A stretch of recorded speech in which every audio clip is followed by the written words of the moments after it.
प्रधानमंत्री नरेंद्र मोदी आज हिमाचल प्रदेश के दौरे पर रहेंगे। पीएम मोदी आज हिमाचल प्रदेश के मंडी का दौरा करेंगे। पीएमओ की ओर से बताया गया कि प्रधानमंत्री मंडी में 11,000 करोड़ रुपए से अधिक की परियोजनाओं का उद्घाटन और शिलान्यास करेंगे।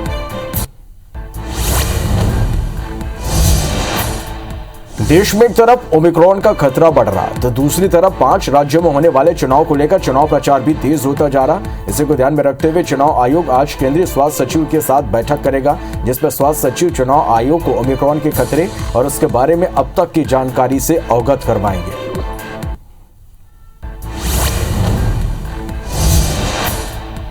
गिरफ्तार हुए इत्र कारोबारी पीयूष जैन को आज कानपुर की कोर्ट में पेश किया जाएगा। माना जा रहा है कि सेंट्रल जीएसटी कोर्ट से पूछताछ के लिए पीयूष की रिमांड मांगेगी। बता दें कि कारोबारी के घर पहले कानपुर से 177 करोड़ रुपए नगद मिले, वहीं कन्नौज के घर में 80 करोड़ रुपए कैश बरामद किए गए।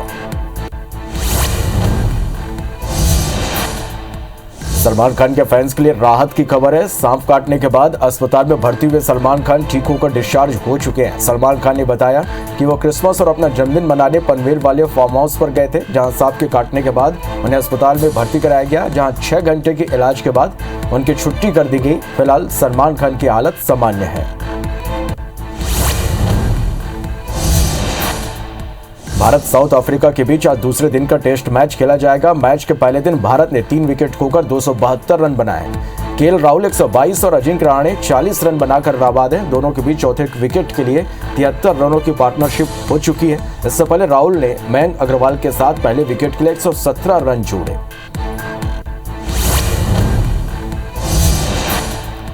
देश में वैक्सीनेशन का काम तेजी से आगे बढ़ा। देश में वैक्सीनेशन का आंकड़ा 141 करोड़ 73 लाख के पार पहुंच गया है, जिसमें 83 करोड़ 80 लाख से ज्यादा लोगों को पहला डोज और 57 करोड़ 93 लाख से ज्यादा लोगों को दोनों डोज लग चुके हैं। वहीं मध्य प्रदेश में 10 करोड़ 13 लाख और छत्तीसगढ़ में 2 करोड़ 93 लाख से ज्यादा लोगों ने कोरोना की वैक्सीन लगवा ली है। हरियाणा के अंबाला दिल्ली हाईवे पर आज एक बड़ा हादसा हो गया। सड़क हादसे में 5 लोगों की मौत हो गई, कई लोग घायल हुए हैं। एएसआई रमेश ने बताया कि एक वोल्वो बस चंडीगढ़ से दिल्ली जा रही थी। हादसे में 5 लोगों की मौत हुई है और 8 लोग घायल हैं। मृतकों में यूपी और छत्तीसगढ़ के लोग शामिल हैं। यूपी विधानसभा चुनाव को लेकर नेताओं की दौड़ दिल्ली से लखनऊ तो लखनऊ से दिल्ली के लिए जारी है। इस बीच दिल्ली में आज उत्तर प्रदेश बीजेपी के वरिष्ठ नेताओं ने चुनाव को लेकर पार्टी अध्यक्ष जेपी नड्डा से मुलाकात की। इस दौरान सभी नेताओं ने यूपी चुनाव को लेकर ताजा हालात पर चर्चा की। प्रधानमंत्री नरेंद्र मोदी आज हिमाचल प्रदेश के दौरे पर रहेंगे। पीएम मोदी आज हिमाचल प्रदेश के मंडी का दौरा करेंगे। पीएमओ की ओर से बताया गया कि प्रधानमंत्री मंडी में 11,000 करोड़ रुपए से अधिक की परियोजनाओं का उद्घाटन और शिलान्यास करेंगे। प्रधानमंत्री नरेंद्र मोदी यूपी चुनाव से पहले कल कानपुर के लोगों को मेट्रो की सौगात देंगे। इसके साथ ही पीएम नरेंद्र मोदी मंगलवार को 12,600 करोड़ रुपए की परियोजनाओं का उद्घाटन करेंगे। पीएम मोदी का कानपुर दौरा काफी अहम माना जा रहा और वहां करीब 4-4.5 घंटे रहेंगे। उत्तर प्रदेश के कानपुर में इत्र कारोबारी पीयूष जैन को सेंट्रल जीएसटी ने रविवार की रात गिरफ्तार कर लिया। वहीं पीयूष के दोनों बेटे पहले से ही हिरासत में। बताया जा रहा है कि जीएसटी इंटेलिजेंस महानिदेशालय और आयकर विभाग की छापेमारी में पीयूष के कन्नौज और कानपुर के घर से कुल 257 करोड़ रुपए की नकदी बरामद की गई है। गिरफ्तार हुए इत्र कारोबारी पीयूष जैन को आज कानपुर की कोर्ट में पेश किया जाएगा। माना जा रहा है कि सेंट्रल जीएसटी कोर्ट से पूछताछ के लिए पीयूष की रिमांड मांगेगी। बता दें कि कारोबारी के घर पहले कानपुर से 177 करोड़ रुपए नगद मिले, वहीं कन्नौज के घर में 80 करोड़ रुपए कैश बरामद किए गए। देश में एक तरफ ओमिक्रॉन का खतरा बढ़ रहा तो दूसरी तरफ 5 राज्यों में होने वाले चुनाव को लेकर चुनाव प्रचार भी तेज होता जा रहा है। इसी को ध्यान में रखते हुए चुनाव आयोग आज केंद्रीय स्वास्थ्य सचिव के साथ बैठक करेगा, जिसमें स्वास्थ्य सचिव चुनाव आयोग को ओमिक्रॉन के खतरे और उसके बारे में अब तक की जानकारी से अवगत करवाएंगे। दिल्ली में होने वाली चुनाव आयोग की बैठक में बड़े फैसले लिए जा सकते हैं। बैठक में रैलियों पर रोक लगाने का फैसला हो सकता है। सूत्रों से मिली जानकारी के मुताबिक केंद्रीय चुनाव आयोग स्वास्थ्य सचिव से ओमिक्रॉन के बढ़ते खतरे और इससे जुड़ी तमाम जानकारियां जानना चाहता है। मध्य प्रदेश के मुख्यमंत्री शिवराज सिंह चौहान ने दिल्ली में सॉलिसिटर जनरल तुषार मेहता और एडवोकेट जनरल प्रशांत सिंह से मुलाकात की। मुलाकात के दौरान सीएम शिवराज ने दोनों वकीलों से ओबीसी आरक्षण को लेकर सभी पहलुओं पर चर्चा की। इसके साथ ही सीएम ने सुप्रीम कोर्ट में मध्य प्रदेश शासन के वकील और विधि विशेषज्ञों से भी चर्चा की।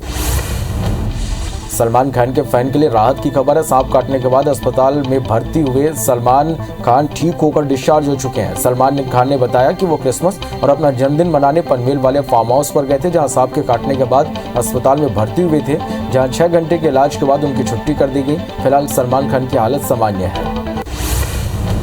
सनी लियोनी के नए गाने पर बवाल के बाद अब सारेगामा ने इस गाने के लिरिक्स को बदलने का फैसला किया।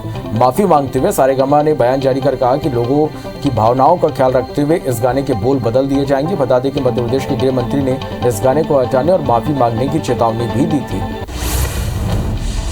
उत्तर प्रदेश के कानपुर सेंट्रल रेलवे स्टेशन में बड़ा हादसा होते होते टल गया। यहाँ एक आरपीएफ के जवान ने अपनी सूझबूझ से एक यात्री की जान बचाई। दरअसल रेलवे स्टेशन पर चलती ट्रेन में चढ़ते समय एक यात्री प्लेटफॉर्म से नीचे गिर गया। इस दौरान आरपीएफ के जवान की नजर यात्री पर पड़ी और उसने दौड़कर यात्री की जान बचाई, जिसका वीडियो भी रेलवे पुलिस ने जारी किया है। उत्तर भारत के राज्यों में ठंड बढ़ने के साथ ही जमकर बर्फबारी हो रही, वहीं उत्तराखंड में भी जमकर बर्फबारी देखने को मिल रही। यहाँ चमोली जिले के बद्रीनाथ में आज सुबह बर्फबारी हुई, जिसमें मंदिर और आसपास के रिसोर्ट में बर्फ की चादर बिछ गई। भारत साउथ अफ्रीका के बीच आज दूसरे दिन का टेस्ट मैच खेला जाएगा। मैच के पहले दिन भारत ने 3 विकेट खोकर 272 रन बनाए। केएल राहुल 122 और अजिंक्य रहाणे 40 रन बनाकर नाबाद हैं। दोनों के बीच चौथे विकेट के लिए 73 रनों की पार्टनरशिप हो चुकी है। इससे पहले राहुल ने मयंक अग्रवाल के साथ पहले विकेट के लिए 117 रन जोड़े। नेपाल के पीएम शेर बहादुर देउबा अगले महीने भारत दौरे पर आ रहे हैं। गुजरात ग्लोबल समिट का आयोजन 10 और 12 जनवरी को होना है, जिसमें हिस्सा लेने के लिए नेपाल के पीएम भारत आएंगे। इस दौरे में उनके प्रधानमंत्री नरेंद्र मोदी से भी मिलने की संभावना है। मध्य प्रदेश में पंचायत चुनाव टलना तय है। मध्य प्रदेश में पंचायत चुनाव को अध्यादेश वापस हो गया। कैबिनेट में पंचायत चुनाव निरस्त के प्रस्ताव पर राज्यपाल ने मुहर लगा दी है। पंचायत चुनाव को लेकर मध्य प्रदेश पंचायती राज और ग्राम स्वराज अध्यादेश वापस लेने का गजट नोटिफिकेशन जारी कर दिया गया है। देवास में रविवार को नवनियुक्त भाजपा युवा मोर्चा के जिला अध्यक्ष राम सोनी की संकल्प यात्रा के आगमन के दौरान कोरोना नियमों का पालन नहीं किया गया। युवा मोर्चा के जिला अध्यक्ष की अगवानी में देवास रियासत के महाराज श्रीमद विक्रम सिंह उपस्थित हुए। बीजेपी के कार्यालय तक दर्जनों की संख्या में स्वागत मंच सजे हुए थे, जहां कोरोना प्रोटोकॉल का जमकर उल्लंघन हुआ। रायपुर में आयोजित धर्म संसद में राष्ट्रपिता महात्मा गांधी के खिलाफ अपशब्द इस्तेमाल करने के मामले में बाबा कालीचरण की मुसीबत बढ़ गई है। इस मामले में कांग्रेस प्रदेश अध्यक्ष मोहन मरकाम ने बाबा कालीचरण के खिलाफ कल देर रात टिकरापारा थाने में केस दर्ज कराया। मरकाम के साथ बड़ी संख्या में कांग्रेसी और एनएसयूआई कार्यकर्ता मौजूद थे। राजधानी रायपुर में धर्म संसद में महात्मा गांधी पर टिप्पणी के मामले पर बाबा कालीचरण के खिलाफ केस दर्ज किया गया है। पूर्व महापौर प्रमोद दुबे ने टिकरापारा थाने में केस दर्ज कराया। बता दें कि बाबा कालीचरण ने गांधी जी के लिए अपशब्दों का प्रयोग किया था। विद्युत विभाग में ठेका कर्मचारियों ने नियमितीकरण समेत 3 सूत्री मांग को लेकर प्रदर्शन किया। कर्मचारियों का कहना है कि सरकार नियमितीकरण का वादा पूरा नहीं कर रही। ठेका विद्युत कर्मियों की मांग है कि विद्युत कंपनी में कार्यरत सभी कर्मियों को कंपनी मुश्त 18,000 वेतन दे, साथ ही दुर्घटना बीमा और आकस्मिक मृत्यु बीमा और एक मुश्त दी जाए। जांजगीर चांपा के जैजापुर विधायक केशव चंद्रा के नेतृत्व में दर्रा भाटा गांव में बदहाल सड़क की समस्या को लेकर जारी अनिश्चितकालीन धरना आंदोलन तीसरे दिन समाप्त हो गया। जैजापुर तहसीलदार और सहायक खनिज अधिकारी ने बदहाल सड़क की मरम्मत करने का आश्वासन दिया, तब कहीं जाकर आंदोलन को समाप्त किया गया। बलरामपुर में छिंदिया डांड गांव में रेत उत्खनन के खिलाफ ग्रामीणों ने मोर्चा खोल दिया है। महान नदी में हो रहे रेत का उत्खनन को लेकर ग्रामीण विरोध कर रहे हैं। रेत का उत्खनन न हो, इसके लिए ग्रामीणों ने नदी पर पहरा देना भी शुरू कर दिया है।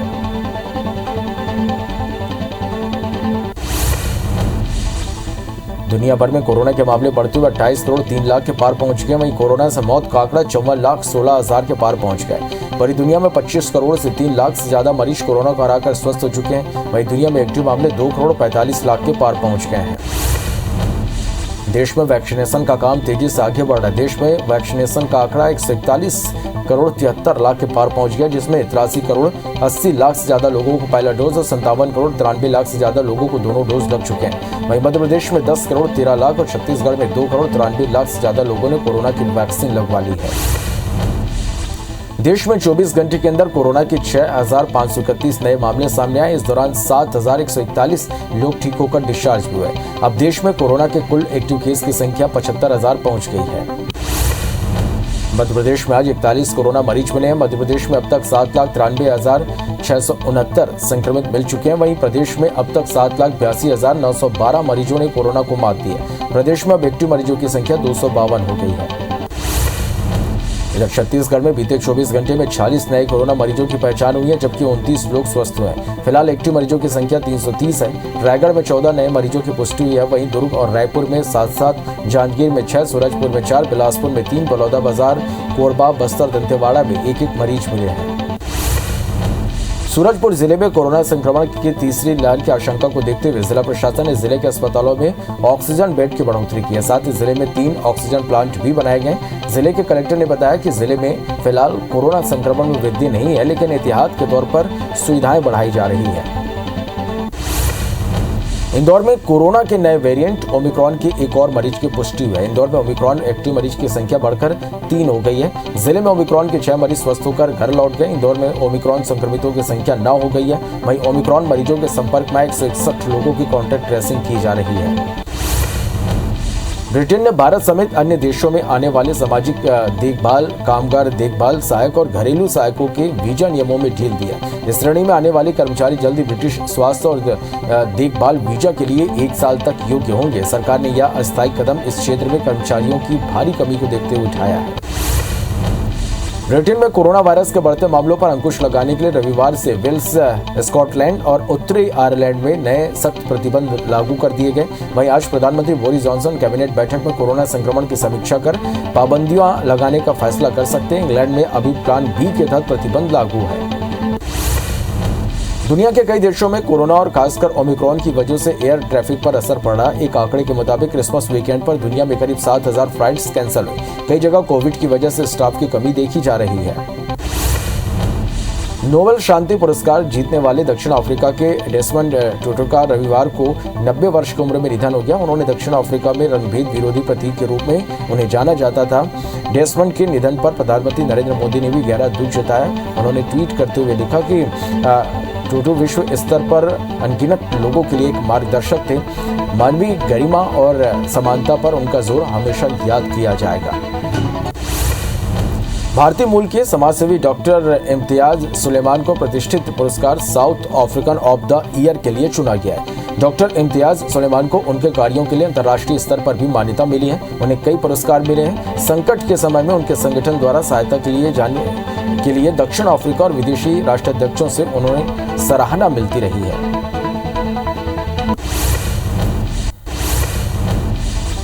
तेलंगाना छत्तीसगढ़ सीमा पर पुलिस और नक्सलियों के बीच मुठभेड़ हुई। मुठभेड़ में कई नक्सलियों के मारे जाने की खबर है। पुलिस जवानों ने मौके से अब तक 6 नक्सलियों के शव बरामद कर लिए। वहीं तेलंगाना के कोत्तागुड़म एसपी सुनील दत्त के नेतृत्व में लगातार सर्चिंग ऑपरेशन जारी है। बीजापुर से लगे तेलंगाना के बुलगुल जिले में सीआरपीएफ की 39वीं बटालियन में गोलीबारी हुई, जहां हेड कांस्टेबल ने अपने साथी पर गोली चला दी। गोली लगने से हेड कांस्टेबल का निधन हो गया। उमेश चंद्र की मौत हो गई। वहीं घटना के बाद आरोपी हेड कांस्टेबल स्टीफन ने खुद को भी गोली मार दी, जिसे गंभीर हालत में अस्पताल में भर्ती कराया गया है। सरगुजा जिले के डांगगुड़ा गांव में रफ्तार का कहर देखने को मिला, जहां एक तेज रफ्तार यात्री बस ने बाइक सवारों को रौंद दिया, जिसमें बाइक सवार एक महिला की मौत हो गई, जबकि 2 लोग गंभीर रूप से घायल हो गए, जिनका इलाज जारी। वहीं मामले में पुलिस ने बस को जब्त कर जांच शुरू कर दी है। खंडवा में एक महिला के साथ लिव इन में रहने वाले युवक ने शराब के पैसे नहीं देने पर महिला के ऊपर कुल्हाड़ी से हमला कर दिया। हमले में महिला की नाक में गंभीर चोट आई है। पुलिस के मुताबिक पुलिस ने आरोपी युवक को गिरफ्तार कर लिया है। कवर्धा जिले में गांजा तस्करी करते हुए एक युवक को गिरफ्तार किया गया। तस्कर के पास से 13 किलो से ज्यादा गांजा बरामद हुआ है। जब्त गांजे की कीमत 1,20,000 रुपए बताई जा रही है। आरोपी बाइक से उत्तर प्रदेश जा रहा था, तभी बोरला थाना पुलिस ने धर दबोचा। सरगुजा जिले के सीतापुर थाना क्षेत्र में पुलिस ने गौ हत्या के आरोप में पति पत्नी समेत 4 लोगों को गिरफ्तार किया। पुलिस ने सभी आरोपियों के विरुद्ध मामला दर्ज कर न्यायिक हिरासत में केंद्रीय जेल अंबिकापुर भेज दिया है।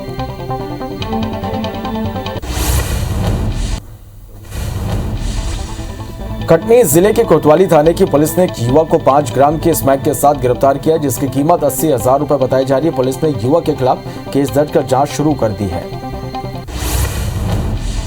रायपुर में छात्र के साथ लूट का मामला सामने आया है। 3 अज्ञात बाइक सवार लुटेरों ने पहले तो छात्र को रोककर उस पर चाकू से हमला किया और फिर उसके पैसे और मोबाइल लेकर फरार हो गए। पूरा मामला सरस्वती नगर थाना इलाके की है।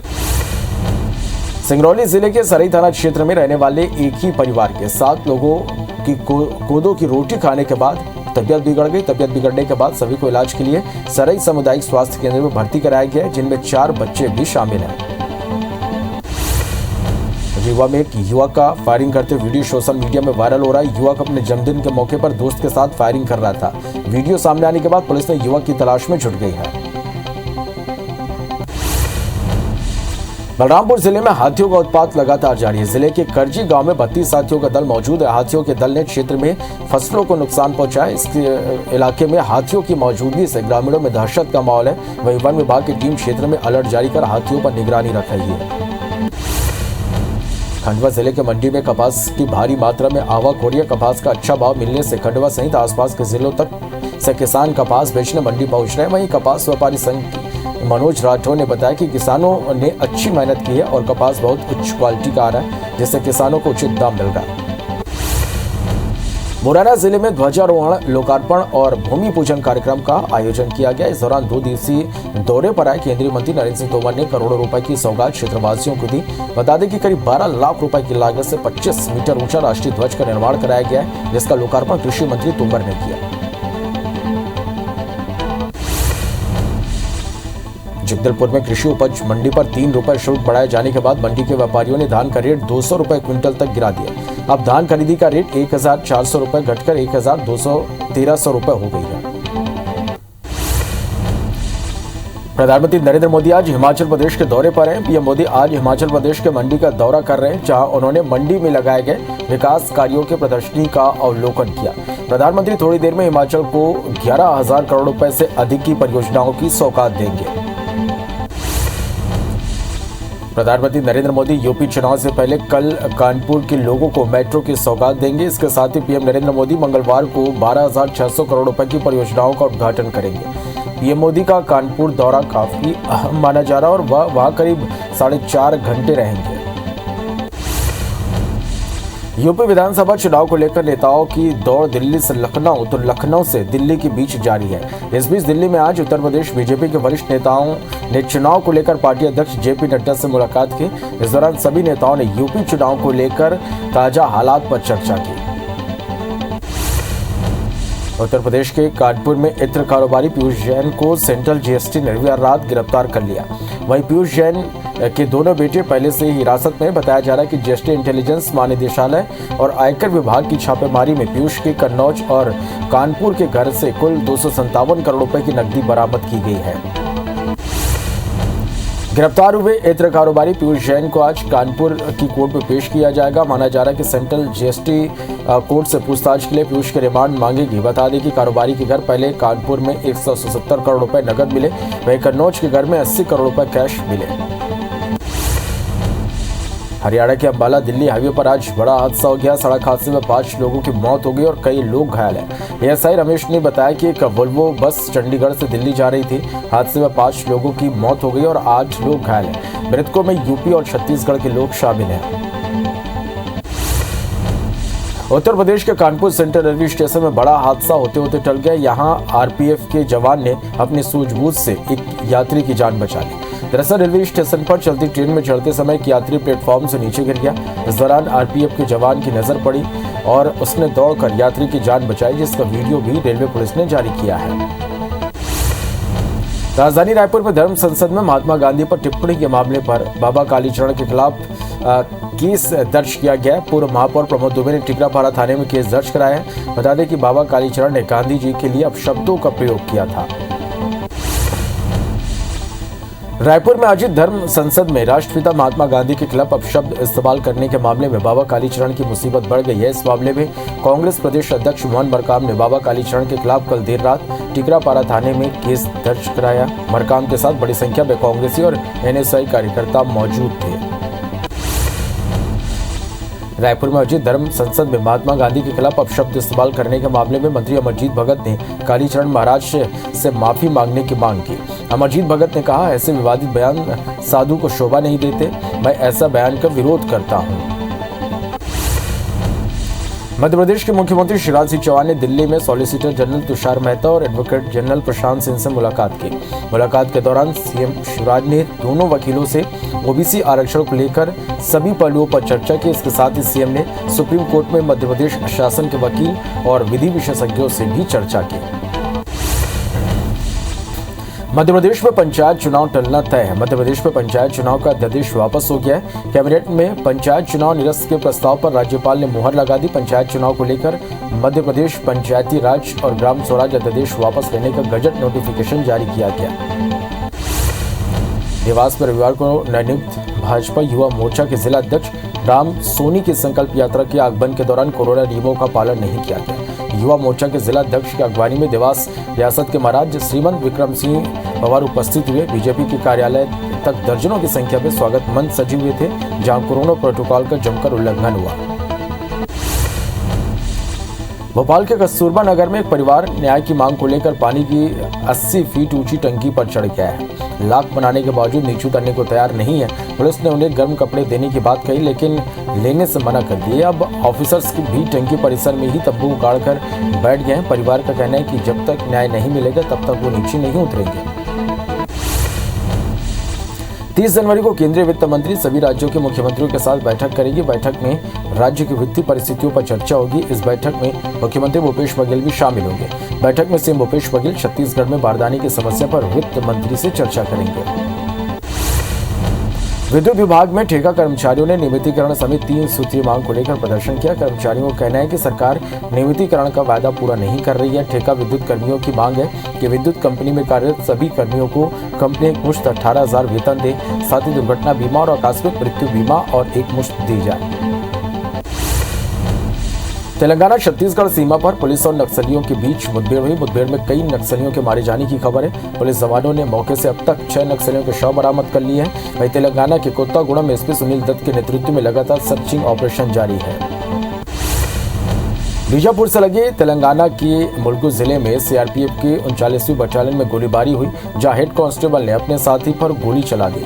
गोली लगने से हेड कांस्टेबल निबंध उमेश चंद्र की मौत हो गई। वही घटना के बाद आरोपी हेड कांस्टेबल स्टीफन ने खुद को भी गोली मारी, जिसे गंभीर हालत में अस्पताल में भर्ती कराया गया है।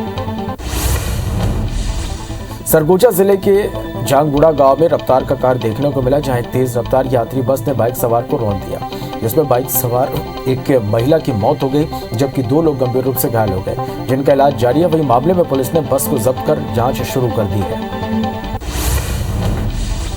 खंडवा में एक महिला के साथ लिव इन में रहने वाले युवक ने शराब के पैसे नहीं देने पर महिला के ऊपर कुल्हाड़ी से हमला कर दिया। हमले में महिला की नाक में गंभीर चोटें आई। पुलिस ने आरोपी युवक को गिरफ्तार कर लिया है। कवर्धा जिले में गांजा तस्करी करते हुए एक युवक को गिरफ्तार किया गया। तस्कर के पास से 13 किलो से ज्यादा गांजा बरामद हुआ है। जब्त की गई गांजे की कीमत 1,20,000 रुपए बताई जा रही है। आरोपी बाइक से उत्तर प्रदेश जा रहा था, तभी बोरला थाना पुलिस ने धर दबोचा। सरगुजा जिले के सीतापुर थाना क्षेत्र में पुलिस ने गौ हत्या के आरोप में पति पत्नी समेत 4 लोगों को गिरफ्तार किया है। पुलिस ने सभी आरोपियों के विरुद्ध मामला दर्ज कर न्यायिक हिरासत में केंद्रीय जेल अंबिकापुर भेज दिया है। कटनी जिले के कोतवाली थाने की पुलिस ने एक युवक को 5 ग्राम की स्मैक के साथ गिरफ्तार किया, जिसकी कीमत 80,000 रुपए बताई जा रही है। पुलिस ने युवक के खिलाफ केस दर्ज कर जांच शुरू कर दी है। सिंगरौली जिले के सरई थाना क्षेत्र में रहने वाले एक ही परिवार के 7 लोगों की कोदो की रोटी खाने के बाद तबियत बिगड़ गई। तबियत बिगड़ने के बाद सभी को इलाज के लिए सरई सामुदायिक स्वास्थ्य केंद्र में भर्ती कराया गया। इनमें 4 बच्चे भी शामिल हैं। रीवा में एक युवक का फायरिंग करते वीडियो सोशल मीडिया पर वायरल हो रहा है। युवक अपने जन्मदिन के मौके पर दोस्तों के साथ फायरिंग कर रहा था। वीडियो सामने आने के बाद पुलिस युवक की तलाश में जुट गई है। सिंगरौली के बरगवा क्षेत्र में कुएं में गिरने से भालू की मौत हो गई। बताया जा रहा है कि खाने की तलाश में भालू गांव की तरफ आया था, जहां कुएं में गिरने से 10 साल के नर भालू की मौत हो गई। कुएं में 35 फीट तक पानी भरा हुआ था। घटना की सूचना पर वन विभाग की टीम मौके पर पहुंचकर भालू के शव को बाहर निकाला। बलरामपुर जिले में हाथियों का उत्पात लगातार जारी है। जिले के करजी गांव में 32 हाथियों का दल मौजूद है। हाथियों के दल ने क्षेत्र में फसलों को नुकसान पहुंचाया। इलाके में हाथियों की मौजूदगी से ग्रामीणों में दहशत का माहौल है। वहीं वन विभाग की टीम क्षेत्र में अलर्ट जारी कर हाथियों पर निगरानी रख रही है। भोपाल के गांव के कुएं में तेंदुआ गिर गया। घटना की सूचना मिलने पर वन विभाग की टीम मौके पर पहुंची और तेंदुआ का रेस्क्यू कर रही है। पूरी घटना रामपुरा बालाचोन गांव की है। खंडवा जिले के मंडी में कपास की भारी मात्रा में आवक हो रही है। कपास का अच्छा भाव मिलने से खंडवा सहित आसपास के जिलों तक से किसान कपास बेचने मंडी पहुंच रहे हैं। वही कपास व्यापारी संघ के मनोज राठौर ने बताया कि किसानों ने अच्छी मेहनत की और कपास बहुत उच्च क्वालिटी का आ रहा है, जिससे किसानों को उचित दाम मिल रहा है। मुरैना जिले में ध्वजारोहण, लोकार्पण और भूमि पूजन कार्यक्रम का आयोजन किया गया। इस दौरान 2 दिवसीय दौरे पर आए केंद्रीय मंत्री नरेंद्र सिंह तोमर ने करोड़ों रुपए की सौगात क्षेत्रवासियों को दी। बता दें कि करीब 12 लाख रुपए की लागत से 25 मीटर ऊंचा राष्ट्रीय ध्वज का निर्माण कराया गया है, जिसका लोकार्पण कृषि मंत्री तोमर ने किया। जगदलपुर के कृषि उपज मंडी पर 3 रुपए शुल्क बढ़ाए जाने के बाद मंडी के व्यापारियों ने धान का रेट 200 रुपए क्विंटल तक गिरा दिया है। अब धान खरीदी का रेट 1400 रुपए से घटकर 1200 से 1300 रुपए हो गई है। दरअसल जिन किसानों को नगद पैसे की जरूरत होती है वो मंडी में लाइसेंसधारी व्यापारियों को अपनी फसल बेच देते हैं, जिससे किसानों को कम कीमत मिलती है। उमरिया के सामुदायिक भवन में देश भर से आए साहित्यकारों की 2 दिवसीय राष्ट्रीय संगोष्ठी का समापन हुआ। यहाँ प्रसिद्ध साहित्यकारों के साथ साहित्य पर, रचना गीतों पर विचार विमर्श हुआ। ये संगोष्ठी साहित्यकार फणीश्वर रेणु और साहिर लुधियानवी के जन्म शताब्दी समारोह पर आयोजित हुई। जबलपुर में 54वीं राष्ट्रीय सीनियर खो खो प्रतियोगिता का आगाज हुआ। MLB स्कूल के मैदान में 4 खो खो मैदान बनाए गए हैं, जिसमें से एक साथ 4 मैच खेले जा रहे हैं। यह प्रतियोगिता 30 दिसंबर तक चलेगी, जिसमें शासकीय और गैर शासकीय संस्थाओं की टीमें भी हिस्सा ले रही हैं। मौसम विभाग ने नए साल के पहले छत्तीसगढ़ में हल्की बारिश होने के आसार जताए। आज से 29 दिसंबर तक प्रदेश के विभिन्न क्षेत्रों में हल्की बारिश होने की संभावना है, जबकि सरगुजा संभाग में ओले भी गिर सकते हैं। मौसम बदलने से अधिकतम और न्यूनतम तापमान में ज्यादा बदलाव नहीं होगा। पिपरिया में अपने ही घर की छत में 5 साल की बच्ची का शव मिलने से हड़कंप मच गया। दोपहर से बच्ची लापता थी। पुलिस ने शव को पीएम के लिए भेज दिया है। बच्चे के शरीर में गंभीर चोटें हैं, जिससे हत्या की आशंका जाहिर की जा रही है। सलमान खान के फैन के लिए राहत की खबर है। सांप काटने के बाद अस्पताल में भर्ती हुए सलमान खान ठीक होकर डिस्चार्ज हो चुके हैं। सलमान खान ने बताया कि वो क्रिसमस और अपना जन्मदिन मनाने पनवेल वाले फार्म हाउस गए थे, जहां सांप के काटने के बाद अस्पताल में भर्ती हुए थे, जहां 6 घंटे के इलाज के बाद उनकी छुट्टी कर दी गई। फिलहाल सलमान खान की हालत सामान्य है। सनी लियोनी के नए गाने पर बवाल के बाद अब सारेगामा ने इस गाने के लिरिक्स को बदलने का फैसला किया। माफी मांगते हुए सारेगामा ने बयान जारी कर कहा कि लोगों की भावनाओं का ख्याल रखते हुए इस गाने के बोल बदल दिए जाएंगे। बता दें कि मध्य प्रदेश के गृह मंत्री ने इस गाने को हटाने और माफी मांगने की चेतावनी भी दी थी। उत्तर भारत के राज्यों में ठंड बढ़ने के साथ जमकर बर्फबारी हुई है। उत्तराखंड में भी जमकर बर्फबारी देखने को मिल रही है। यहाँ चमोली जिले के बद्रीनाथ में आज सुबह बर्फबारी हुई, जिससे मंदिर और आसपास के रिसोर्ट में बर्फ की चादर बिछ गई। भारत साउथ अफ्रीका के बीच आज दूसरे दिन का टेस्ट मैच खेला जाएगा। मैच के पहले दिन भारत ने 3 विकेट खोकर 272 रन बनाए। केएल राहुल 122 और अजिंक्य रहाणे 40 रन बनाकर नाबाद हैं। दोनों के बीच चौथे विकेट के लिए 73 रनों की पार्टनरशिप हो चुकी है। इससे पहले राहुल ने मयंक अग्रवाल के साथ पहले विकेट के लिए 117 रन जोड़े। नेपाल के पीएम शेर बहादुर देउबा अगले महीने भारत दौरे पर आ रहे हैं। गुजरात ग्लोबल समिट का आयोजन 10 से 12 जनवरी को होना है। इसमें हिस्सा लेने के लिए नेपाल के पीएम भारत आएंगे। इस दौरे में उनके प्रधानमंत्री नरेंद्र मोदी से भी मिलने की संभावना है। दुनिया भर में कोरोना के मामले बढ़ते हुए 28 करोड़ 3 लाख के पार पहुंच गए हैं। वहीं कोरोना से मौत का आंकड़ा 54,16,000 के पार हो गया। पूरी दुनिया में 25 करोड़ से 3 लाख से ज्यादा मरीज कोरोना को हराकर स्वस्थ हो चुके हैं। वहीं दुनिया में एक्टिव मामले 2 करोड़ 45 लाख के पार पहुंच गए हैं। देश में वैक्सीनेशन का काम तेजी से आगे बढ़ा। देश में वैक्सीनेशन का आंकड़ा 141 करोड़ 73 लाख के पार पहुंच गया है, जिसमें 83 करोड़ 80 लाख से ज्यादा लोगों को पहला डोज और 57 करोड़ 93 लाख से ज्यादा लोगों को दोनों डोज लग चुके हैं। वहीं मध्य प्रदेश में 10 करोड़ 13 लाख और छत्तीसगढ़ में 2 करोड़ 93 लाख से ज्यादा लोगों ने कोरोना की वैक्सीन लगवा ली है। देश में 24 घंटे के अंदर कोरोना के 6,531 नए मामले सामने आए। इस दौरान 7,141 लोग ठीक होकर डिस्चार्ज हुए। अब देश में कोरोना के कुल एक्टिव केस की संख्या 75,000 पहुंच गई है। मध्य प्रदेश में आज 41 कोरोना मरीज मिले हैं। मध्य प्रदेश में अब तक 7,93,969 संक्रमित मिल चुके हैं। तो वहीं प्रदेश में अब तक 7,82,912 मरीजों ने कोरोना को मात दी है। प्रदेश में एक्टिव मरीजों की संख्या 292 हो गई है। छत्तीसगढ़ में बीते 24 घंटे में 40 नए कोरोना मरीजों की पहचान हुई है, जबकि 29 लोग स्वस्थ हुए हैं। फिलहाल एक्टिव मरीजों की संख्या 330 है। रायगढ़ में 14 नए मरीजों की पुष्टि हुई है। वहीं दुर्ग और रायपुर में 7, जांजगीर में 6, सूरजपुर में 4, बिलासपुर में 3, बलौदाबाजार, कोरबा, बस्तर, दंतेवाड़ा में 1-1 मरीज मिले हैं।